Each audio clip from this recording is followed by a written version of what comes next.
I summon Slifer the Sky Dragon in attack position. This is Bizarre Podcast Dogs Must Die. My name is Grant. You can call him Chip. And we are continuing on the latest and greatest stand fights of the Stardust Crusaders in Egypt. Actually, how many episodes has it been since we've had a joke episode? It feels like it hasn't been that long. Iggy is comic relief in the previous 2 episodes, but that was like a real fight. The last one was the sun. I think that's also the last time we talked about 3 episodes at a time. Yeah. So we're getting back to both of those things with episodes 27 through 29. And episode 27 is Khnum's Oingo and Thoth's Boingo. This is just a thing. Yeah. The possession is reversed. Like these are users that belong to the stand, and that's going to get more complicated and more interesting in the fight after this. Oh yeah. So I'll save that for then. It basically kicks off right where the previous episode ended. Where we've got the brothers Oingo and Boingo, again localized to Zenyatta and Mandata.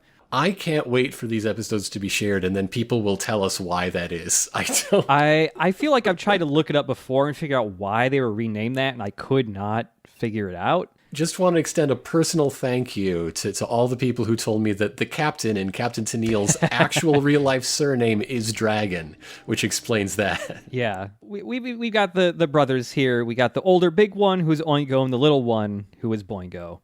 I'm going to keep calling them that because it's a way better name. Yes. But yeah, they are riding on the bus. Trying to get to Aswan, home of the famous dam, which is where they are told and fated to meet the Joestar group. Boingo's future-telling comic book stand. Thoth.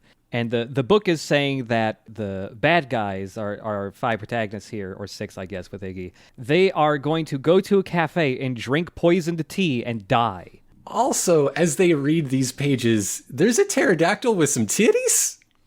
Wait, is there? How did I miss that? Yeah, there is. Wait, I gotta go back and look at this. It's very early in the episode. Oh, look at that! What the fuck is that? Why is that? Oh my god, I never noticed the pterodactyl with boobs in the background of this comic book panel. Oh yeah, look at that. That seems biologically incorrect. Yeah. You don't watch this show. You don't read this comic for the paleontology. I tell you that much. I do like the next panel that appears to have a frog smoking in the bottom left corner. That's real, though. Frogs do that all the time. Oh, yeah. But now is when we learn what Oingo can do, or rather what Oingo's stand can do. He is super confident in the deadly abilities of the two of them combined. His brother with the ability to know what's going to happen vaguely in the near future, and him with the ability to change the appearance of his face. Yep. That's less than half of what Yellow Temperance can do, and he got his shit wrecked, okay? Yeah. This guy is specifically, it's only his face, and like his head, like his hair, that he can change. The rest of him, always just a tall, buff guy. Cannot change it. With a ridiculous hat.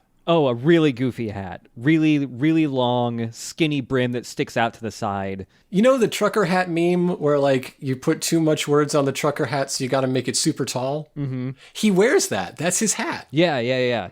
And his hair is just as tall as the hat is, if I remember correctly. So yeah, they are confident that they just need to go to a cafe and poison some drinks. And so this dude just walks into a random cafe and just bashes the restaurant worker there over the back of the head with a pan and kills him. Yeah, I mean, who needs a stand when you can just beat people bloody? If it works, it works. He's like looking at Boingo's comic book to figure out which table it is that the gang is going to be sitting at. Mm-hmm. And I like that, he just established like, hey, I can change my face. And for this first plan of theirs to poison them, he doesn't do any of that shit. He just pretends to be like the guy working at the restaurant. He's keeping it up his sleeve. Yeah. So we have been introduced to both of their stands at this point. So let's talk about them. Let's talk about Thoth, the god of wisdom, writing, hieroglyphs, science, magic, art, judgment, and the dead. Very busy guy, this Thoth. Man. He's depicted with the head of an ibis. Okay. It's just the god that's picking up everything else no one else is doing, I guess. Yeah. It's just the leftovers of duties. And Khnum is the god of the source of the Nile.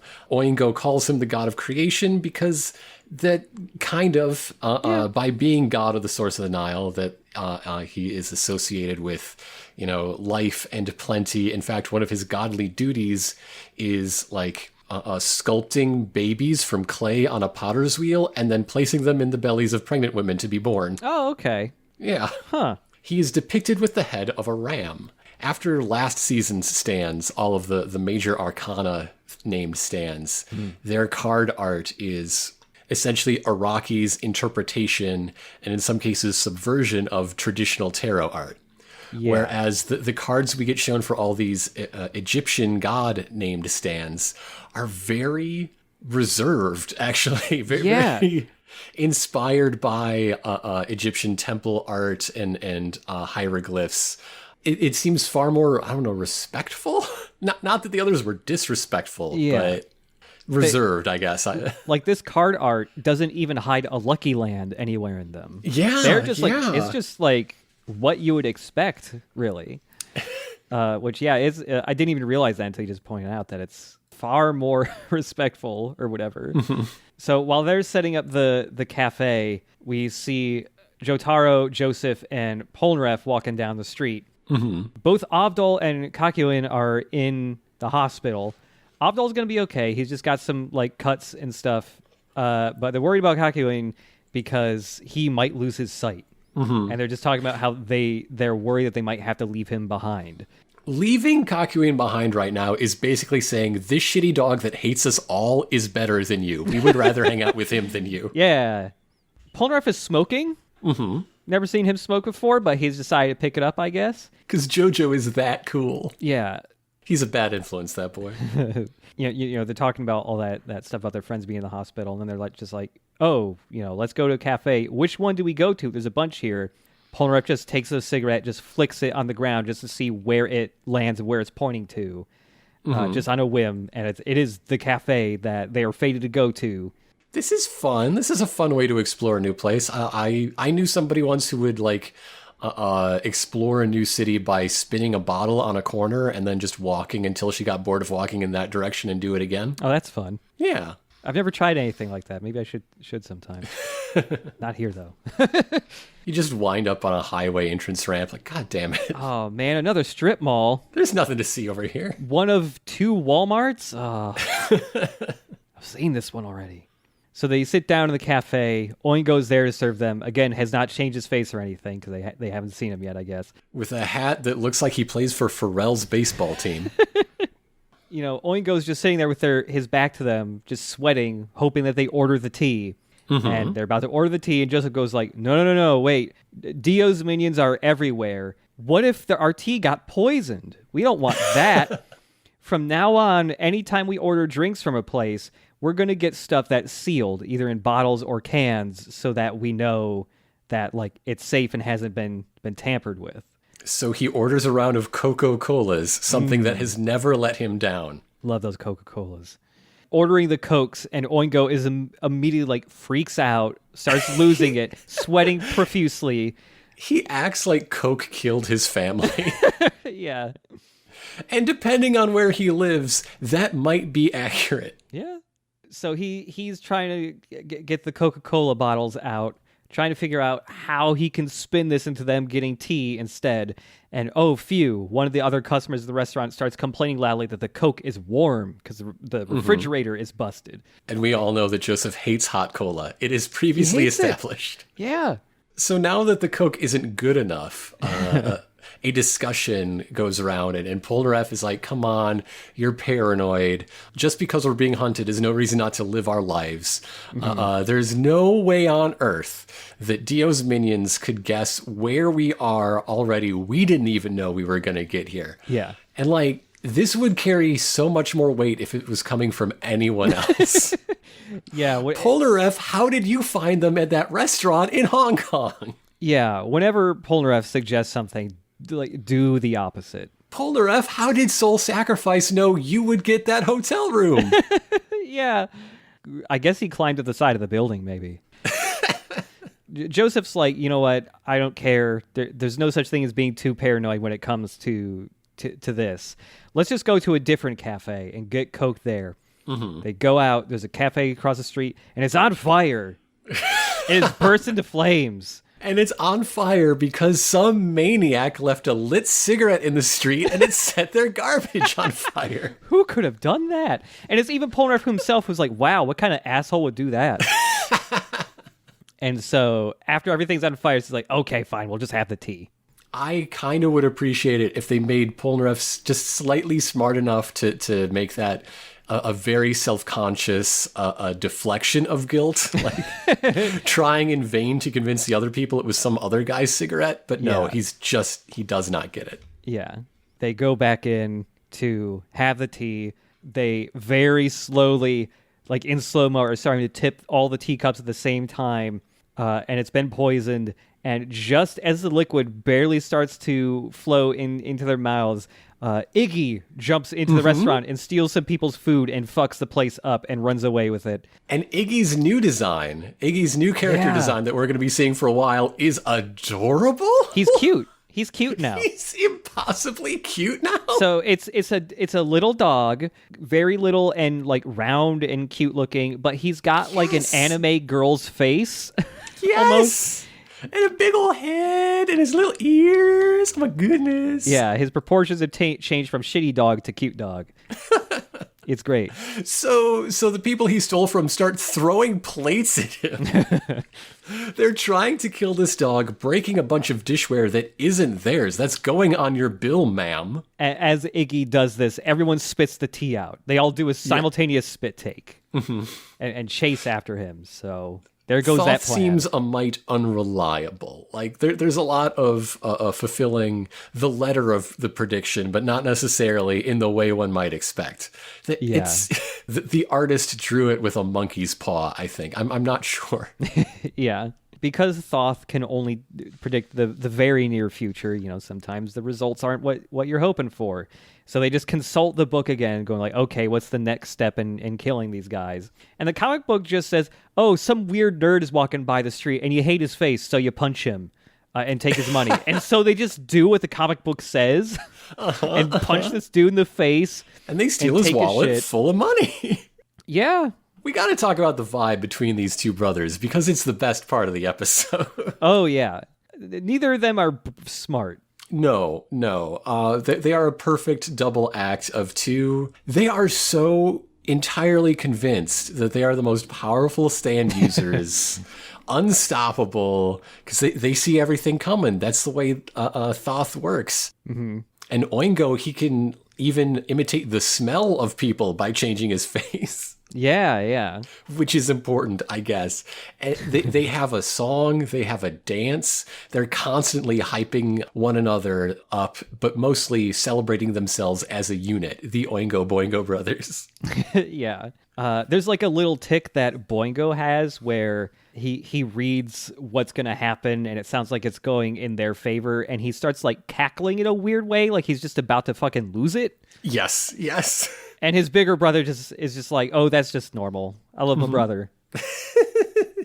One of the sub and dub script differences I thought was interesting is that the sub script changes Oingo and Boingo to Zenyatta and Mandata regularly because they're always talking about themselves, so it follows that very closely. Whereas the dub script, because I guess it recognizes that those are dumb names... Yeah. Or maybe it's just too many syllables for lip flaps. Restructure sentences to avoid using the proper nouns whenever it can. Much more big bro and little bro than actually saying Zenyatta and Mandata. Yeah, that's interesting to know. I love that at the interstitial here, you get to see the stats of Oingo's stand, and one category has A and everything else is E. It sucks. It's bad. It sucks. I mean, it sucks at the things that are measured by the stats. He can change his face. What does that mean for attack power? Nothing. Yeah. But before that interstitial comes up, they check the book again because another page is starting to fade into existence. And it just says like, oh, the Oingo Boingo brothers continue their pursuit of the bad men. Mm-hmm. Oingo makes a bomb out of an orange and plants it in their car, and it blows up Jotaro. Naturally. It splits his head in two. Yeah, splits him in clean down the middle. So they're like, okay, time to build a bomb. This is going to be great. We're going to kill Jotaro. Yeah, they're super excited about the orange bomb plan, especially because the page faded in so clearly. I guess that means it's more likely to happen or something. Mm-hmm, mm-hmm. Oingo just walks up to their cool new like buggy car they've been driving. With a wrench, just smacks the door handle clean off with one blow. And that just pops the door open. And yeah, out of his pocket, he pulls out an orange that he has cut the top open. It's been hollowed out and bomb components have been put inside the orange. The trigger of the bomb is that once the peel is pierced, it starts a 3-second fuse that will explode. Yeah. I fucking love this stupid bomb orange plan. It's so dumb. You can't deny fate. Yeah, I know. But yeah, there's already a bag of oranges that they bought sitting in the back seat. Once you see Oingo, who is a huge guy, inside the car looks massive inside because he is on all fours, crawling around in the back seat, and he's only taken up like maybe half of this car seat.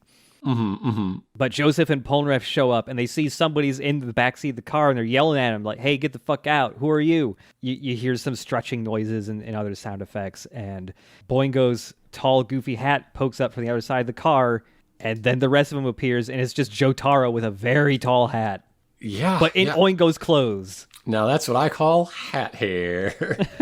So yeah, in order to fulfill the prophecy, he has to be JoJo for a while. Yeah. So that this bomb can get to the real JoJo and kill him dead. Yeah. He's trying to make up a bunch of excuses as to why he's there, because they're like, oh, you already left for the hospital, and he's trying to make up excuses like, oh, I forgot my wallet, and I had to go to the dry cleaner. That's why I'm wearing a t-shirt that says the name of my stand. I mean, an enemy stand. He loves his stand so much he made merch of his own stand. Yeah. What a hero. I love Oingo's outfit because it's just like it's like Vegeta's pink shirt with a cut-off denim vest with popped collar on top of it. Mm-hmm. It's good. So he's really trying to find a way to get out of the situation, but they're getting in the car. They're about to go to the hospital, and oh shit, like Oingo and Boingo like make eye contact, and they're sweating profusely again. Okay, guess I gotta get in the car and pretend to be JoJo for a bit. Try to say I'm gonna take a walk, but Polnareff just dragged me right into the car. So now they're driving, and Polnareff and Joseph are starting to notice things are a little off with their friend, and this is really the whole episode, this car ride. Yeah. And after all of the paranoia they had about the possibility of poison tea, there's no reason Oingo shouldn't have been stabbed by now. Yeah. But it's funnier this way, so we go along with it. So once they start driving, Oingo, disguised as JoJo, is in the back seat, and he just grabs the bomb orange he planted, and he just drops out the window. Phew, no more bomb problem. I'm not going to blow up. Except Iggy was chasing the car, grabbed the orange in his mouth, and then hopped back up into the car with the orange in his mouth. Which bothers me, because that means they abandoned Iggy. Like, he was already just like a wild stray earlier in the episode, just running around. Like, two heroes of the Speedwagon Foundation died to deliver them this dog. I mean, this dog that has saved their lives already more times than they know. Iggy is a smart dog. Maybe they just trust him to come back up. I mean, he has twice already, so it's a smart dog. Yeah, Iggy jumps back up with the orange. I'm curious what this is in the English. Mm-hmm. In the Japanese dub, once Oingo sees the orange is back in the car, he just kind of freaks out and makes some weird noises. that are supposed to be very uncharacteristic of JoJo. I think the subtitles just say Yao, but I don't know if that's what it is in the English dub. It is. He says Yao. Yao. Okay. And then they question him like, JoJo would never say Yao. And he plays it off. He does his best. And they are satisfied. Yes, he wasn't saying Yao. He was saying there's a cow over there because there's a cow on the sidewalk. Good enough. Good enough. And so then Polnareff's like, hey, JoJo, do the trick. You know, the trick. Because this is not JoJo. He does not know the trick. Yeah. And so he's getting really freaked out, like, oh, fuck, I got to make up a trick. But then, thankfully, Polnareff goes, oh, this trick. Lights a cigarette, puts it in his mouth, and then with his mouth only, flips the cigarette into his own mouth with his tongue, and then, like, starts shooting smoke out of his nostrils. And fake JoJo is like, oh, whew, I know that trick. Lucky me. He starts being too cool about it, ready to do the trick, and Polnareff's like, okay, if you're so hot, then do that version with 5 cigarettes again. Yeah. What? And this just makes me wonder what this scene looks like to regions that have to censor the smoking as well, because this must be incomprehensible. Yeah. The scene hinges on the cigarette trick. On 5 cigarettes coming out of this guy's mouth, then going into this guy's mouth, as he's basically tongue juggling his coffin nails. And eventually he does it. He makes it. He surprises himself at his cigarette dexterity, while his internal monologue curses, damn that Jotaro and his stupid party tricks. I would like a full list of all of his stupid party tricks, please. Yeah, I really on my want desk. Yeah, give me a whole side episode that's just him doing those. Hey, JoJo, remember that time you rode a flaming unicycle over a shark's back? Do it again. It's really easy with Star Platinum. So, yeah, he's flipped all 5 cigarettes into his mouth with just his tongue. Yay, he did it. And then Polnareff goes, okay, now do the version where you drink this juice without extinguishing the cigarettes in your mouth. How much have they spent just on cigarettes for cigarette tricks on this journey? All that Speedwagon money is just getting written off on cigarettes for tricks. And it's really, this scene is funny just to see a guy who looks like Jotaro just losing his shit. Yeah. Not only it not being him, but just having a rubber face-changing stand. You have the perfect excuse for all these very ridiculous, goofy as hell, like off-model JoJo faces. Yeah, this is JoJo's voice actor doing all of this stuff too, which is also pretty fun. But yeah, he isn't able to do the juice part of the trick. He fucks it up. Everyone is still just mildly like, JoJo seems weird. The brothers think at each other. They are so in tune. They might as well have a psychic connection about like holding on and like, nah, we're gonna blow him up with a bomb. It's gonna be fine. Mm-hmm. Yeah, he's just trying to think of how to get himself out of the car. And while he's freaking out, he like clasps his hands together, and Polnareff immediately goes, "Hey, your left thumb is over your right thumb," and he grabs Oingo's hands, and he's just thinking like, "Oh shit, they fucking caught me. Do they know that JoJo does the opposite? What did I do wrong?" And then Polnareff, he didn't actually notice anything was wrong. He's just like, "Hey, having your left thumb over your right means that in your previous life you were a woman. See, my right thumb goes over my left when I clasp my hand, so I was a dude in my previous life." Now, if reincarnation is a regular process and souls have lived dozens of lives, isn't it a near certainty you've been of more than one gender? Oh, yeah. Nobody brings this up to Polnareff because he's dumb, and it's a dumb idea anyway. Yeah.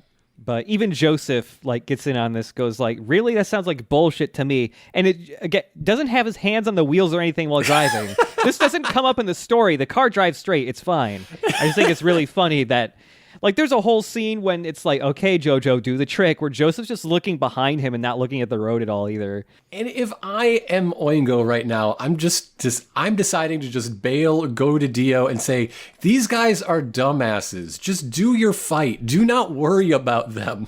Yeah. They're fucking morons. Yeah. So at this point, Polnareff grabs the orange that Iggy brought in, the bomb orange, and goes, "Hey, JoJo, I bet I can eat an orange faster than you." It's just party trick after stupid, like, dude challenge whenever you're in How far away is this hospital? You got to kill this much time. Just turn on the radio. Yeah. And Oingo's trying to convince Polnareff to not eat that bomb orange, and he's just like, actually, you shouldn't eat that one. You know, that one, Iggy brought that one. It's all dirty and it's covered in dog spit. And Polnareff's just like, it looks clean. I'll eat it. It's fine. The good stuff is on the inside of the peel anyway. Like, come on, it's an orange. Yeah. Oingo's just running out of options at this point, so he starts faking that he has really bad stomach pains. He's really sick. Just stop the car. I have to get out. He jumps. He's just flailing around, losing his shit. He's in the front seat, like flailing on top of Polnareff now. Yeah. So much like Jotaro has done many times before. Yeah, he just leaps, a spitting image. He leaps out of the car, and just as he's about to run away, both of them go like, "Hey, fucking stop right there." They look real serious. Long pause as he thinks he's getting caught, and then they're just like, "Here's some toilet paper." This is just an incredible episode because it's the concept is this is a stand fight that they don't know they're in. Yeah. They are winning. Luigi wins the fight by doing nothing. Yeah, that's what this is. They push no buttons, they win. After they go like, "Oh, here's some toilet paper," the animation for Oingo grabbing that toilet paper and running away is just as fluidly animated as the time Whole Horse runs away really fast. It's like super dynamic looking and fluid. They put so many frames into it. Oingo's just running away. He's crying tears of joy. He's safe now. He's away from the orange. He's away from the car. He's just going to hide behind a big rock. There's this incredible, like, dramatic tension, right? With how these brothers are so very sure of themselves and their skills. These unstoppable killers, but they don't do anything. Yeah. They follow a script they half understand, and whether it succeeds or fails has nothing to do with them. Mm-hmm. Like, it really draws you into to ask, like, what they know that hasn't been revealed to us, or what is it about them that they see the world differently, and you know, all the questions that naturally rise out of, you know, a story like this about predestination and fate. And like, I don't think that the show is uninterested in these things, but I think it is not on the agenda for today. No, yeah. The seed of those questions are still planted in you, and I think it's what they're clearly seeing or thinking something that is not there to my eyes, and that's what makes them interesting. I want to know more. Yeah, I like these two a lot. And it's funny that those questions are being brought up in what is just like kind of a joke fight, joke episode. Yes. You know, Oingo's hiding behind the rock, and he just says, I'm going to meet you at the hospital. Just go on without me. I have to take a really bad shit behind this rock. Yes. So they drive off, and Polnareff looks at that orange he's about to eat and goes, "You know what? This actually is a gross orange." Tosses it out the window, and it fucking lands right next to Oingo as he's running, and he steps on it, and 3 seconds later, it blows up, and his face gets all fucked up and split in half. I'm starting to think Thoth doesn't like them very much. Yeah, it just does not go good for them. And like, Oingo's still alive. Like, his fake face that he made got split in half, but his normal face is fine. He's just very smoky, like a Looney Tunes character. But if the fake face, which is his stand, is split in half, wouldn't his real face also be split in half? Yeah, because that's damage he took. Oh, yeah. Man. Boingo catches up with him and says, like, "Hey, don't worry, you know, we haven't lost yet. My comic book is still predicting events for us." Mm-hmm. The comic book predicts that the nerd that they punched in the face earlier comes back and is going to beat them up. And he appears right next to them with a bunch of big muscly goons he hired to beat them up. And also the guy whose cafe that they commandeered for a while. Yeah. Thoth really does not like them very much. The comic book just ends with them like, oh, they're about to get beaten up. And then they just like embrace each other, the brothers, and it just fades to black as they're about to get pummeled to death. And it ends with yet another rim shot. It's been a while, but they're back. Yeah, there's another badum-tis at the end of this, because Joseph and Polnareff arrive at the hospital, and the real JoJo is already there, and there's a bunch of confusion about that. And as they're walking up to the hospital entrance, an ambulance comes by, and it's the brothers in there. They're still alive, but they're on stretchers. They're all fucked up. Polnareff and Joseph recognize the clothes on Oingo, and they're just like, don't we know those clothes from somewhere? Do you know him? And then they're just like, nah, whatever. Weren't we just accusing JoJo of wearing those clothes a minute ago? Whatever. Whatever. And then we get a very special end credits with the Oingo Boingo theme song. Yeah, they get their own song and special end credits. Oh, it's so good. It's so good. It's all in the style of the comic book art.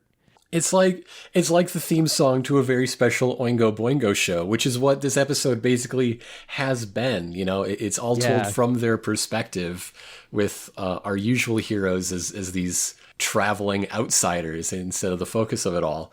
So if there were a cartoon with these two going on globetrotting adventures for Dio or whoever else, this would be the theme tune, and it's so good. Yep. It's really good. I love that they went the extra mile and made that. And the song is being sung, if I remember correctly, by the actual voice actors of Oingo and Boingo as well. And it is about them and their abilities and how much they love each other and how fucking awesome they are. The version of Oingo and Boingo in the comic book looks nothing like them, basically. Boingo is this weird, short little gremlin with pigtails? With neon blue pigtails. So I figured out what this art style looks like. It looks like an even more it looks like a neon, more grotesque version of the Klasky Chupo art style, like Rugrats and stuff. Yes. It looks like that, but more grotesque. More knobby, lots of knobs on guys. This is the concept art that got smoothed out into Klasky Chupo. Yeah. I really like the Oingo Boingo episode. But moving right along to episode 28, Anubis, part 1. Thank God for a one-word title. Yay. These last titles have basically been poetry, like the full stanzas of poetry. So Anubis part 1, we start right in the hospital. Everyone's visiting Avdol and Kakyoin. Avdol's fine. His injuries have already... well enough to be discharged, at least. Yeah. Kakyoin is not as good. He's going to have to sit it out for a while. His eyes, he's going to make a full recovery, but it's going to take a long time for his eyes to heal up. He tells a gross story about somebody losing a little bit of eye jelly from a baseball injury. Yeah. Not him, just like a friend of his as a kid. Yeah. The eye only lost a bit of fluid. Everyone gets real grossed out by that, and Joseph just goes, no! But Kakyoin is telling everybody, keep going on with your journey. I will catch up with you later. I think he says it's like 800 kilometers to Cairo or something like that. Mm-hmm. So for a little bit now, we're going to be without Kakyoin. He's going to be, he's resting up. But basically, now that we've had him throughout all of part 1 of JoJo, we're swapping him out with Avdol. Yeah.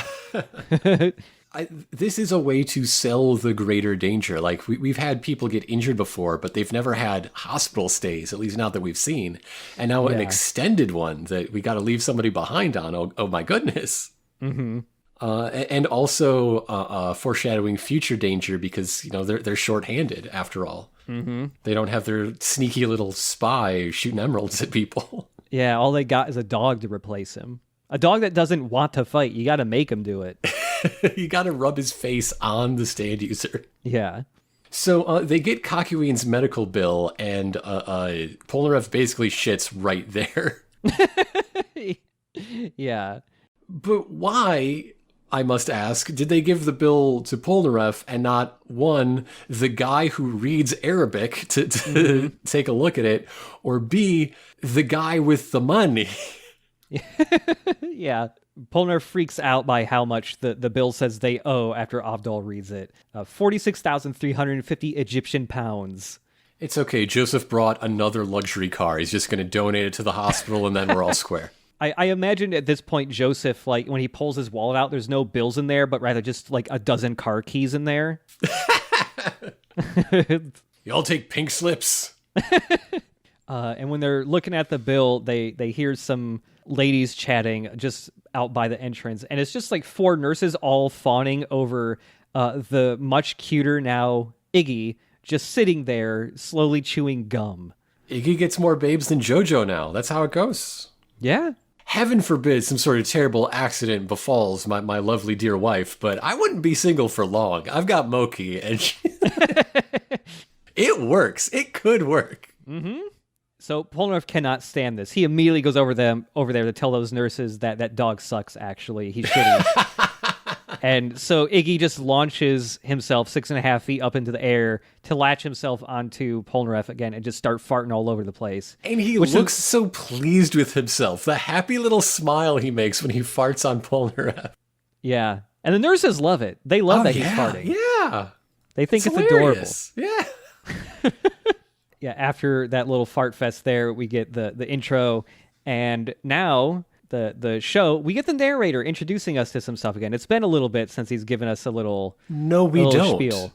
It is Joseph giving us the right. geography lesson. We still have not heard the narrator in quite a while. That's right. I forgot it was Joseph doing that. I'm just so used to the narrator piping in to talk about the Nile. We will by the end of this episode, but not now. Right now, It is Joseph telling us that, the West Bank is full of tombs and graves. The East Bank is full of where people actually live. But our enemies will come from all directions, 360 degrees. Mm-hmm. Talking about the division of the East and West sides. One side's life, one side's death.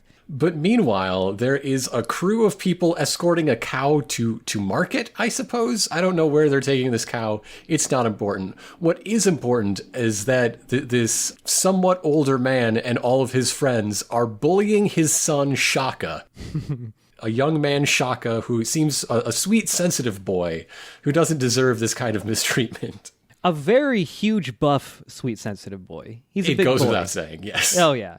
And as they're walking, he's getting bullied. He looks to the side of the road and, ooh, what's this? He just found a random-ass sword on the ground. Like a pretty-looking sword. It's a very cool-looking sword. It's baller as hell. That sword will fuck you up, or at least it could if people could open it. And like a tug-of-war breaks out over this sword. Who should have it and what should be done with it. They're talking about the sort of fortune it could fetch as an artifact if it's sharp. I don't know why sharpness influences sale value for ancient artifacts, but hey, I'm not the one who lives in a region where that would be an issue. Mm-hmm. There aren't a lot of ancient tombs within the city limits of Chicago. Just Lincoln Park that used to be a cemetery, and they promised they got all the bodies out in the 1800s. Wink, wink. Yeah. But it is most certainly sharp. It's sharp enough that the guy who's holding the hilt in this tug of war gets his hand cut somehow. Yeah, the blade's still in the sheath, and he's still like just spewing blood everywhere. And everyone's getting a little spooked by the sword. Mm-hmm. And Shaka the whole time has been like, can I try? Can I try pulling the sword out of the sheath? After the argument settles down, it's really a matter of like, who can even get this thing out of the dang sheath anyway? And so Shaka finally gets his turn, and it just comes right out, sword in the stone style. He has been chosen. Yeah, he is looking at the blade now, and it is subtly like vibrating. It's glowing. It has this evil aura around it. It's letting out this ringing sound. Everyone is struck by the beauty of this sword and can't take their eyes off of it. And what follows is somewhere between a gruesome horror movie and a comedy sketch. Yeah, which right is on one line. way you could describe JoJo's Bizarre Adventure. Yeah. Because everyone's just like, ooh, give me that sword. This sword's going to be worth a fortune. And Shaka's father tries to grab the sword, and the sword just goes clean through his chest. He's bleeding profusely. He falls on the ground dead. Another guy goes like, oh, shit, that sword, I got to pull it out. And when he kneels down to like grab this guy to go like take him to a doctor, the sword just leans forward and just cleaves right into the dude's head. It's just like a weird Rube Goldberg of this sword just falling and people dying. Just imagine like some banana peel slapstick, but it's a sword cleaving skulls. Yeah. So this sword introduces itself psychically to Shaka. Yeah. This sword is itself the stand Anubis. Anubis, the god of death, mummification, embalming, the afterlife, cemeteries, as mentioned earlier, tombs, and the underworld. He is depicted with the head of a jackal. Anubis may be one of the, as far as reputation goes, top Egyptian gods. Everybody knows Anubis. Oh, yeah. He's got a long life in mummy movies. Yeah, Anubis fits with this stand very well. Like, yeah. The stand itself is the sword, and it has no user. It's a free roaming stand. Like this is a further extension of what a stand can be. You know, it is independent, it is willful, it is seeking a user, it wants one. So yeah, it just told Shaka that, he has chosen him to be his new user. Shaka immediately just goes like, his whole attitude and personality changes. He's super evil now. Now he loves that everyone's dying. and the last guy alive, he decides also needs to die. The guy runs away, hides behind the cow that they were transporting. Shaka slices at the cow, and the dude immediately just gets cut clean right down the middle, like sideways. And the dude's immortal last words are, quote, "Somehow the cow is completely unharmed." Yeah. Which will surely be a comfort to his wife and children. Oh, phew. So yeah, Anubis is talking to Shaka again, telling him he's a fighting genius, no one's stronger than him. And we should mention, on top of the personality change, Shaka has green lips now. Yes, yeah, he gets a little bit of a glow up, yeah. He's a stand user now, he has to look like one. Yeah, he's got some eye makeup on now and shit. He's looking fine. And so the rest of the gang now has, they've gotten off their boat, off their little ferry. They want to go out for some food. Oh, my notes are a little thin here. There's something about papyrus. I think somebody's trying to sell some papyrus to Polnareff. A vendor steps out and tries to sell Polnareff a perfectly authentic and genuine antique piece of papyrus, right, with a scene painted on it by one of the great Egyptian craftsmen. Polnareff inspects it, looks around, and then just tears it to shreds and be like, can't do that to papyrus. Your shit is fake as hell. Yeah. Iggy gets up to some business around here. Oh, yeah. Because I'm sick of all of these muscle hunks interrupting the Iggy show. Iggy's who I tune in to see. Iggy is very fluidly animated in this episode. He does a all little the time. We love all the time, Iggy. Basically. The staff loves Iggy. He's just jumping around, being a little shit. He's got a bunch of chocolate gum in his mouth. Polnareff chases after him. And now that Polnareff is chased after Iggy, he's all alone now by some old ruins, fallen pillars, and rubble and stuff like that. And then there's this incredible mood shift as he just starts walking through the ruins.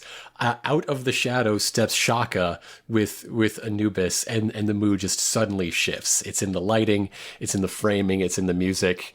Almost immediately, it is clear that they are dueling without ever having drawn their swords or exchanged words. It's so good. It's really cool. Like even the line quality of everything here changes. There's a lot more there's a lot thicker lines around people's faces and stuff. It just looks great.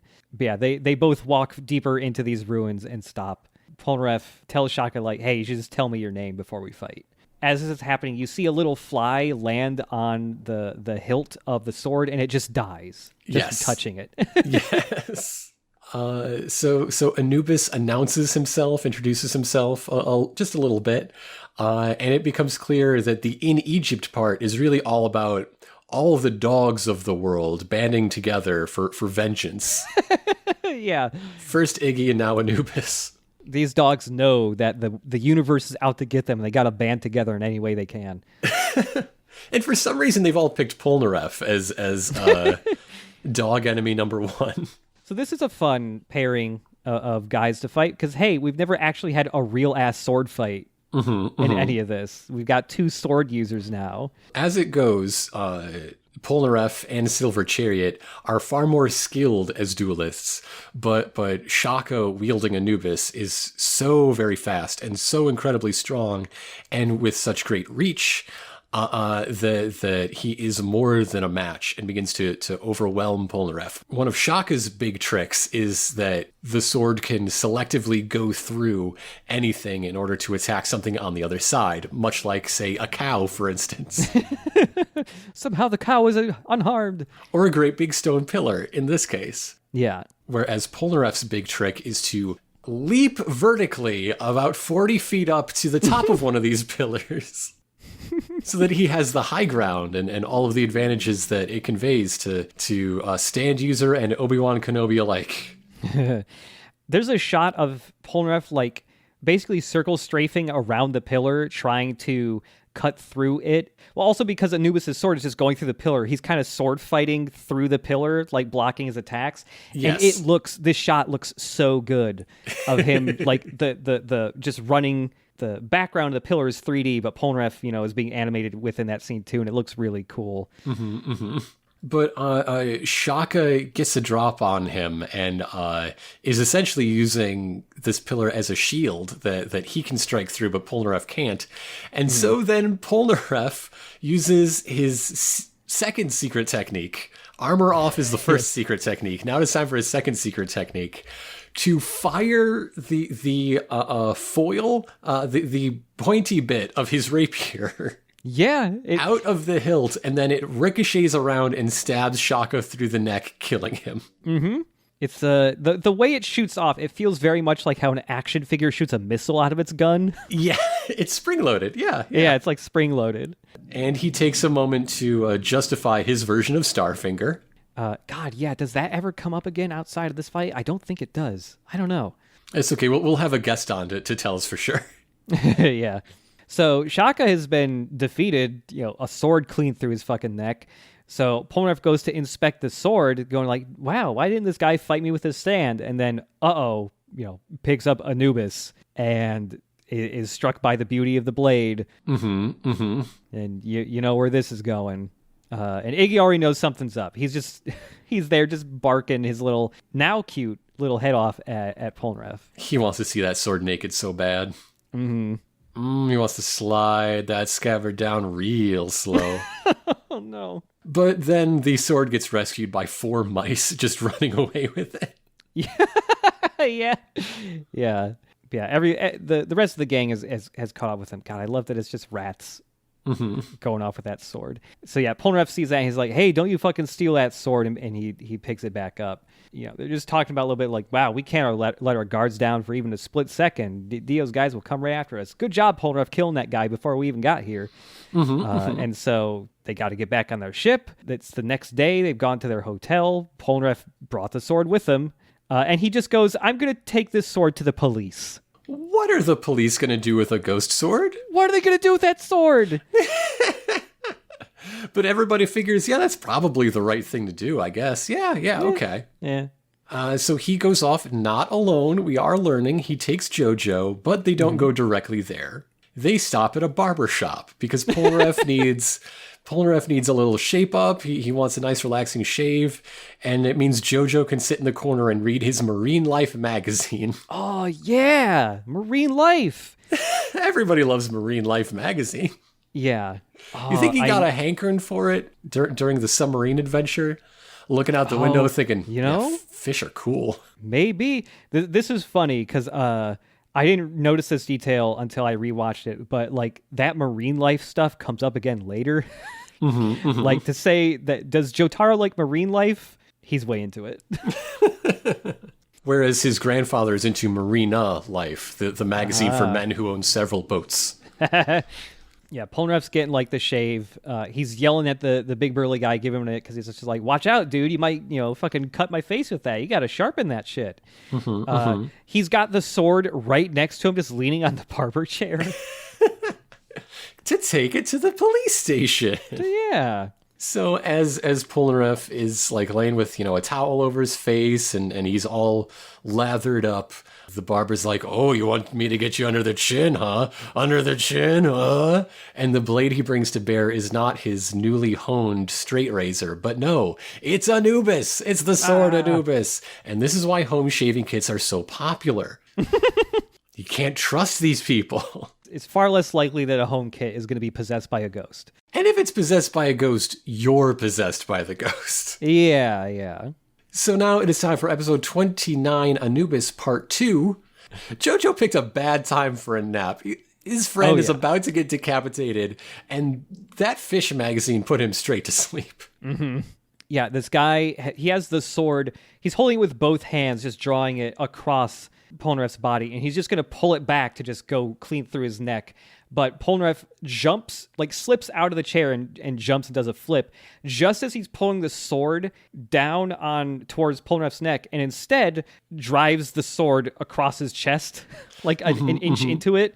Well, the way Polnareff escapes is he messes with the chair recline mechanism. He just makes it overextend to go straight flat in a very Jackie Chan move, honestly, is what that is. Yeah. This is another first for the series. We've never had really a rematch before. We've never had to deal with an opponent that learns. Mm-hmm. And this is what Anubis says is his great advantage. He never loses to the same thing twice. He's been learning Polnareff's moves all through that first fight and pushed him to the limit. And now he's going to fight even better with that behind him. And it's not until Polnareff almost gets beheaded that JoJo actually wakes up. But meanwhile, we got to check in with the other crew where Joseph is continuing, after all these decades, to tease pets with food. It's not nice. Yeah. Stop it. Look at that. Stop it. Iggy very tactically sends out a single puff of a fart aimed right at Joseph's face, 3 feet away. It just homes in on him. That's his real ability, yeah. Right after that, it just cuts right back to the fight. We just need that little Iggy scene. At this point, Polnareff has figured out that the stand is not the guy, but the sword. There has never been a sword-using stand user before, or a sword that is a stand before. Mm-hmm. But Polnareff has kept getting in sword fights. Yeah. Where he is evenly or overmatched. Are we sure he's that good a swordsman? It seems like his sword is good against everything but sword. Or sword-like. Like the big scissors from Enyaba? She was holding her own with that. Yeah. He was on the back foot against a living harpoon gun. Yeah. But one of the bystanders, a local in this neighborhood, sees this barber fighting Polnareff and cries out, "Hey Khan, what's wrong?" And that struck me as the rarest thing in JoJo's Bizarre Adventure to this point. We have an antagonist with friends. We have bystanders giving input. JoJo's is going for this sort of mythic, heroic storytelling vibe that does not have room for the little people, for the common folk, for the villagers you pass through.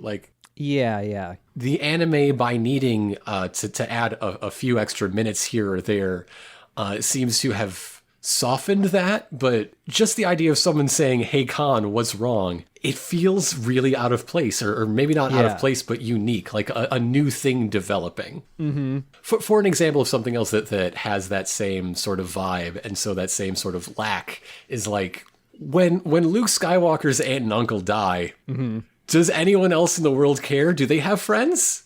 Are there people at the weekly bridge game? They're like, where's Baru? I haven't seen her. Yeah. He doesn't write a note. He doesn't plan a funeral. He just leaves. Yeah. This is one of the only times I think this ever happens with a fight in any of JoJo, at least up through part 5. If the little people ever get involved, it's just to have extra casualties to a fight. Mm-hmm. Yeah, the fight has spilled out into the streets. Polnareff's getting really worried because every blow from Khan here with the sword is getting faster and stronger than the last one. Mm-hmm. Jotaro goes, "Fuck this," and he just shoves Polnareff several feet away from him, gets in the way of Polnareff. And when Khan is just bringing the sword down on JoJo's head, Star Platinum, being as fast as he is, just grabs the sword with both palms, just clamps down on it, and then just breaks the sword in half. Yeah. And then Anubis thinks to himself that, this is Star Platinum's true strength, the unflappable JoJo and his split-second decision-making. And this is, such a reversal of how things usually go, right? So many of these stand fights are won by exploiting a weakness of the user, like usually their pride and or hubris, most commonly. Yeah. Let me explain to you how this works. Oh no, you figured out a loophole in how this works. Yeah. But now we get the reverse, that Star Platinum's power comes from JoJo. Just punching good is kind of a shitty stand, but if it's this guy doing it, that's why he's such trouble. Yeah. That meeting of 9 cloaked figures, was one of them just a sword in a robe? Just kind of hopping around. Yeah, wait a minute. Or is it just yet another guy that was being controlled by the stand at that moment? Anubis took over a guy to go to a meeting and then was like, this guy sucks, actually. He irritates me. I'm going to arrange for him to die so I can get left on a road and found by a cowboy. Not you, whole horse, a boy who has a cow. Does Dio talk to the sword instead of the guy? Does he look down at the sword and make eye contact with that instead? Dio's a very good manager, so he he's mastered that sort of soft skill. So now that JoJo has snapped the blade in two, Polnareff has realized that, hey, when the sword is unsheathed, it controls whoever is holding it. So what we need to do is take this sheath and get the sword back in it without touching the sword itself. Yeah, very, very gently, nice and easy, nice. And okay, phew, they got the sheath back on the sword. Don't touch the hilt, don't touch the handle at all. And so then the police come and it's like, hey, what's all this then? What's going on here? And I really wanted him to be like, hey, you, I recognize you. You're wanted in Hong Kong and Singapore and India.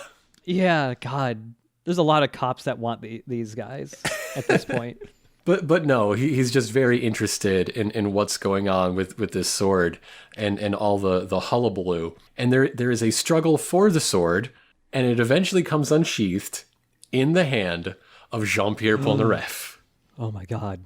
The greatest danger is realized. What if Polnareff wasn't a dumbass? Oh no. He gets immediately possessed by Anubis. He strikes the cop down. And Jotaro is getting really worried that he's probably going to have to fuck Polnareff up real bad. Yeah, he's confident in his ability to win. He is not at all confident in his ability to win with Polnareff surviving the encounter. Yeah.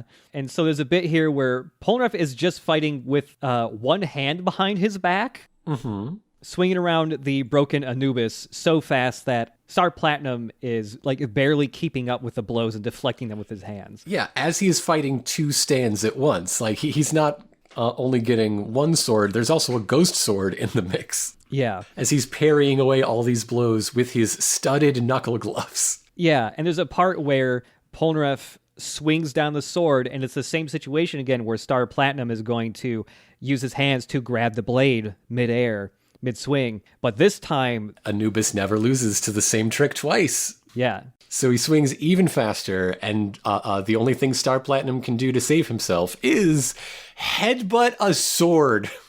Yeah. He headbutts a sword. I would like a full and accurate historical accounting of every person to headbutt the blade of a sword and come out on top. I'm pretty sure it's just Star Platinum. I don't know if the tiara thing on Star Platinum's head helps. Is that metal? Is that just a part of him? I don't guess. know. But either way, he fucking headbutts that thing. A shard of it goes flying into Star Platinum's shoulder. But after he headbutts it, he just takes both hands that were previously in the position to grab the sword and in the same position, just uses them to double chop the side of Polnareff's neck real hard and sends him flying into a tree. So everyone is collapsed from that strike, both JoJo and Polnareff and all of their stands. It's very crowded for a two-person fight. Polnareff's next big move is to have his two swords spinning like helicopter blades, becoming sort of sword shields. This is how General Grievous learned that move. He is a JoJo reader. Yeah. This is a very a Revenge of the Sith episode all of a sudden. Wait, how did that happen? What happened? So yeah, we got this dual wielding Silver Chariot. Star Platinum is like blow for blow punching every swing of the sword to deflect them. But you can see that JoJo is taking damage from this. He's just like flinching every couple of blows, some blood shooting out of random parts of his body. And he's just getting slowly like pushed back. JoJo's trying to think of something to do to end this fight. And so he kicks Silver Chariot hard on the leg, so it starts falling over. And hey, he pulls out Star Finger again. Yeah. That opens up a hole in the defense by his shoulder, a hole big enough for fingers to get through. Yeah, he shatters off a piece of like his shoulder armor, which is the same as activating his double fast armor shedding mode, so there are unintended consequences, which is always the case when you finger your friends, JoJo. Learn this lesson. Oh no. Oh boy.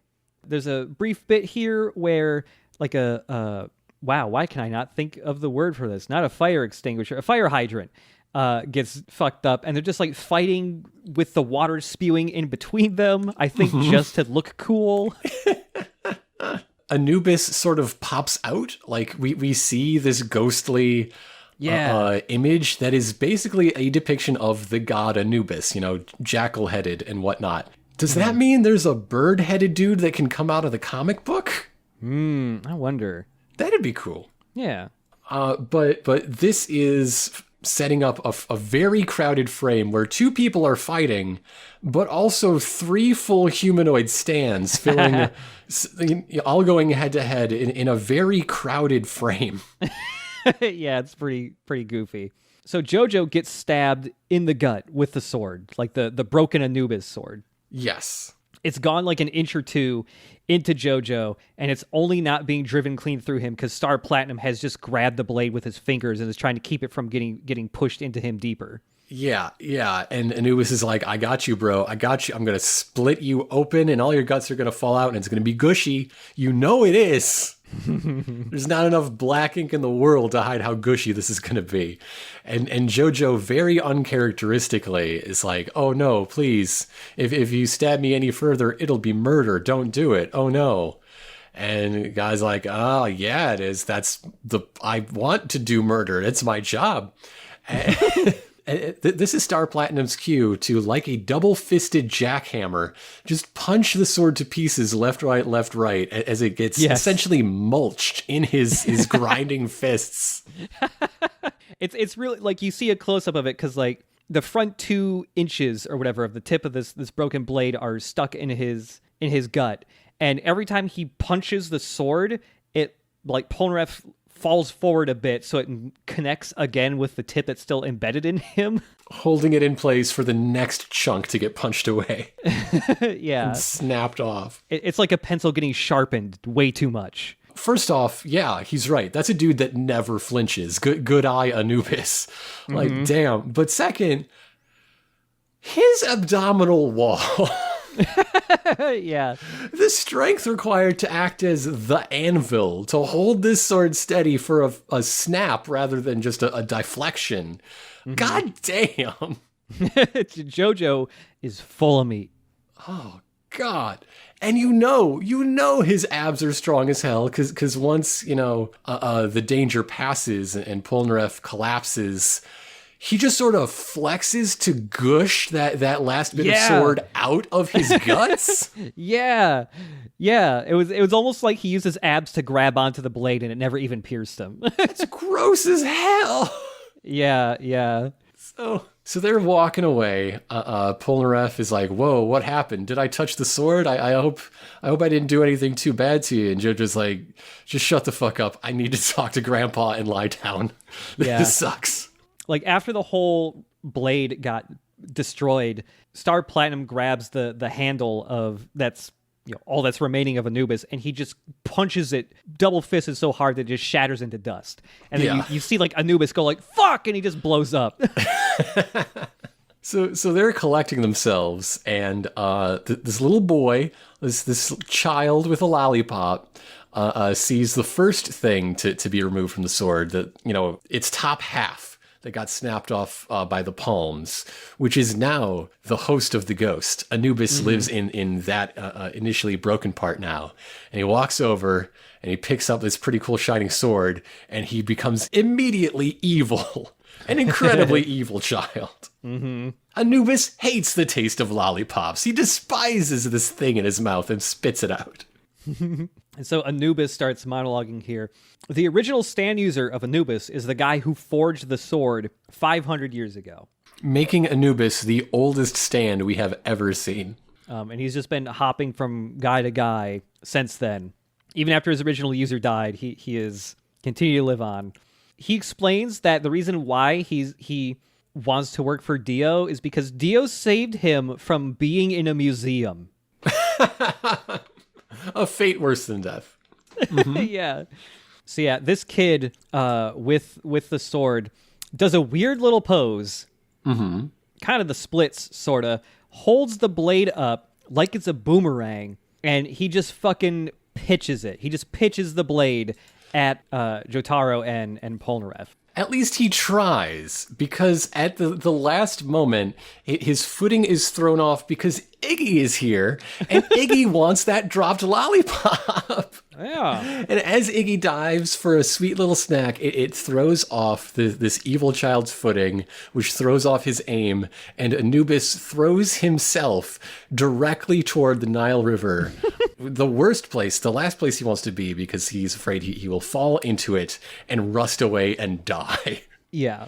Iggy's the MVP. Absolutely MVP. Iggy has won every battle since he's been introduced. Iggy is the secret, like the fucking secret weapon. No one even knows they're winning these fights because Iggy's just being a shitty dog and fucking everyone up. He's just fucking the bad guys up harder. Yeah. I have one question for any of the JoJo readers that are joining us. How many pages is Anubis's final flight? Because this feels like it could have been an entire chapter of monologuing from this sword as it is thrown half the length of the city of Aswan. Jesus Christ. Yeah, he is hurtling towards the Nile, freaking out. Please, anything get in my way to stop me from just rocketing towards here. And oh, phew, there's like a waist-high wall, like some ruins of a building. I'm gonna hit that. I'm gonna get lodged in that. But because he's freaking out and nervous, he accidentally phases himself through the wall. That power he has. Yes. Yeah, and he's just like, fuck! I'm so nervous. I fucked up when I went through the wall. I panicked. And then he thinks, okay, a boat. I will lodge into the timbers of the boat, and that sailor is going to wedge me out, and then I'll possess the sailor, and then we're back in business, baby. There's like a wave or something, and he misses the boat, and then he thinks, shit, okay, I'm going to be a cow now. Yeah, he lodges himself into the ass of a cow that's on the boat instead. And this cow freaks out. Yeah, he's trying to possess the cow and just like shouting like fucking cool, like calm down, you stupid cow. And instead the cow is just losing its shit. It's like running into stuff. It kicks the side of the boat so hard it breaks off a railing. It tips the boat over. It falls into the water. It nearly falls into the water. Its hooves are still up on deck. I hope that cow is okay. But that fall shakes the blade loose, and the blade and Anubis within it do fall to the bottom of the Nile, as was Anubis's greatest fear. And then he just starts yelling at fish. He's trying to possess the fish. He calls him. He's like getting really desperate. He's trying to be like polite. Like he's calling the fish the fish fishies. He sees some crabs and he addresses them as Mr. Crab. Hey, Mr. Crab, it's a pleasure to meet you. Says the stand that has been one of the most foul and aggressive and absolutely like violent stands we've ever heard speak. Is just a cheery little guy desperate to nail this job interview, I guess. Yeah. I don't understand what he was going to do with the fish. At least a crab could conceivably pick you up. I know what he's going for there.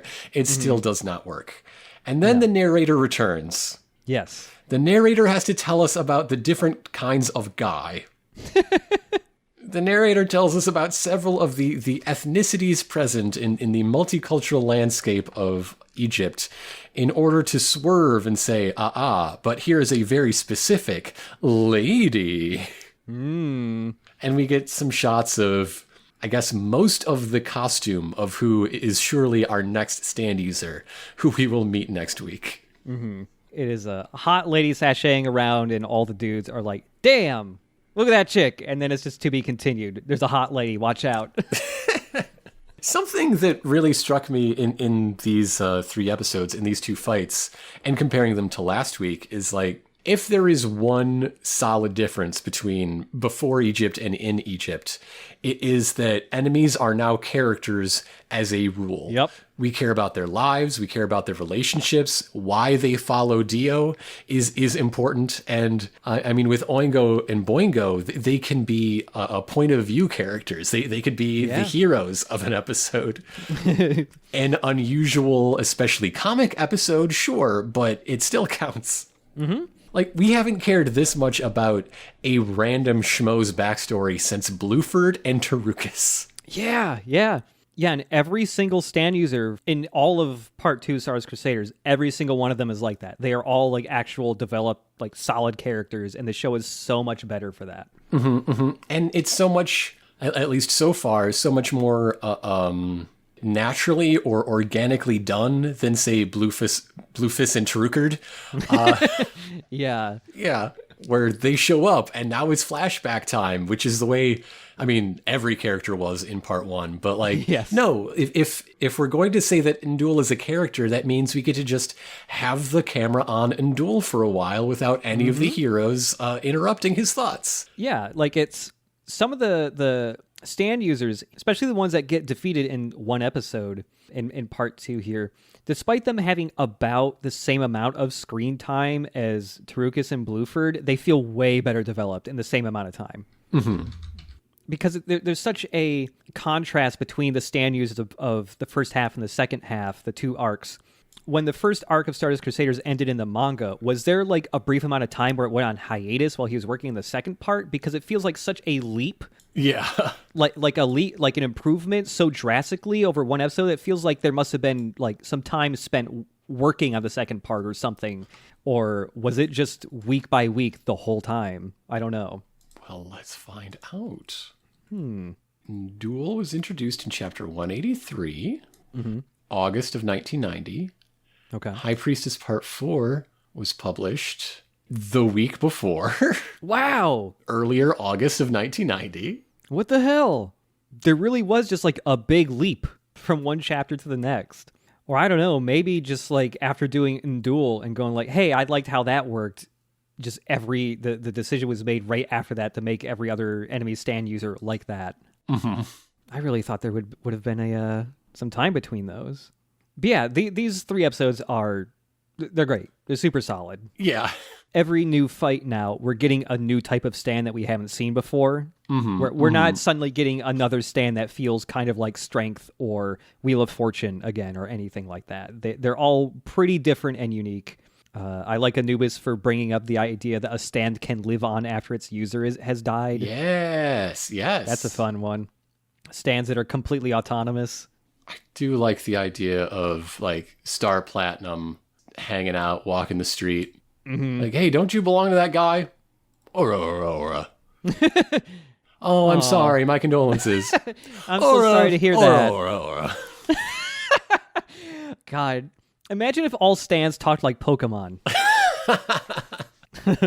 So we will be back next time then, going back to 2 episodes at a time for almost the rest of the season. That's just the way... It's just what we're working with. To talk about this lady who wears a dress with some sort of string laced through holes in the hem. That's fun. Yeah. You probably can't machine dry that, but that's her problem, not mine. Something you wear once. It's for a very special event, and that's a stand fight. Mm-hmm, mm-hmm. So, once again, thank you all for listening. There is some stuff I'd like to ask you to do, but you've been listening to enough of these episodes. You know exactly what I'm going to say, so I don't even have to say it. I'm just going to think it real hard, and you're going to know what I'm thinking because we're connected. I'm Oingo, you're Boingo. Which of us is worse in this comparison? That's for you to decide. So with that, to be continued. See you later, everybody.